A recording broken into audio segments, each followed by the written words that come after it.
সবাইকে নমস্কার। এক্ষুনি আমি চালেচুরা পঞ্চায়েত চামনু ব্লকের অন্তর্গত দেবেন্দ্রপাড়াতে আমি যেখানে ঘটনা হয়েছে ঘটনা থেকে আমি এখন এসেছি।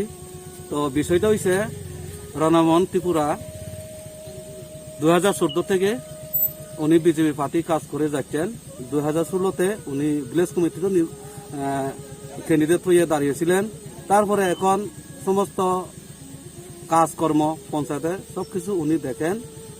গতকালকে আমার সাথে কথাবার্তা হয়েছে যে রাস্তার জন্য কিছু কথাবার্তা হওয়ার পরে সকালে আমি শুনি উনাকে কিছু ত্রিপুরা মাতার দুষ্কৃতীরা তাকে হত্যা করেছে এবং নির্মমভাবে তাদের একদম প্রাণে মারেছে। তখন আমরা খবরটা পেয়ে প্রশাসন সহ আমরা এখানে যাই, গিয়ে দেখলাম যে উনাকে কুড়াল দিয়ে এবং দাও দিয়ে মাথা একদম পুরো মাথাতে কয়েকটা কূপ দিয়েছিল, আর ফ্যাডের মধ্যে মানে কুড়াল দিয়ে না কি দিয়ে একদম বুরুল সহ বাড়িয়ে গেছে। এইভাবে কায়দে তাকে মারা হয়েছে। তো আমি সমস্ত মিডিয়ার মারফতে আমি অনুরোধ রাখবো যে দোষীদের যেমন একদম প্রকৃতভাবে শাস্তি হয় এবং এখানে ত্রিপুরা মতো যে কিছু লোক আছে 2006 তারিখ গত 6 তারিখ ইলেকশন হয়েছিল, 7 তারিখেও এরকম উত্ততা করে গড় ভাঙচুর করেছিল, তোমরা বিজেপির ভোট দিতে পারবে না, এইভাবে অত্যাচার করছিল।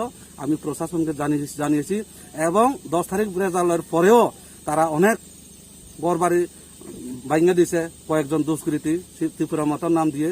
তো আশা করি এটা প্রকৃত রাজনৈতিকভাবে খুন হইয়াছে, এটা কোনো সন্দেহ নেই। যার ফলে আমি অনুরোধ রাখবো যে দোষীদের তাড়াতাড়ি গ্রেপ্তার করে যেমন শাস্তি প্রদান করা হয়। সবাইকে নমস্কার।